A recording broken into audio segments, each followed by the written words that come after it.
Alam nyo ba kung gaano kamura ang karne sa Japan? Lalo na yung Wagyu beef, Kobe. Maghanda ka ng lapad-lapad. Premium steak, rib roast steak, sirloin steak, tender red meat steak. Pero masarap yan. Kaya lang yung presyo, ang bigat sa bangs, ang bigat sa binti. Grabe. Ito raw talaga 500 yen. No? Never pa ako nakatry ng raw meat. Red meat tender 800. Premium meat 1.3. Assortment of sushi 2.3, 3 pieces siya. My gosh. Hindi ko pa na-try yan. One time, pag malakas na yung loob ko, mag-attempt pang kumain yan.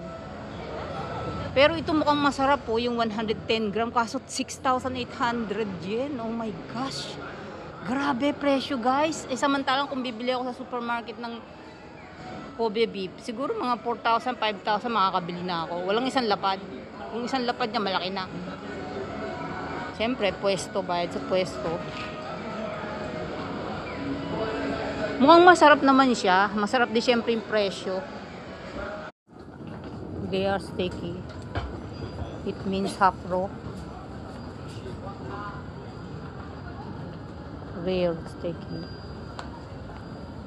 How much? There's no price. Sukiyaki stock. 2,500 set. With rice 100 yen. I don't need rice.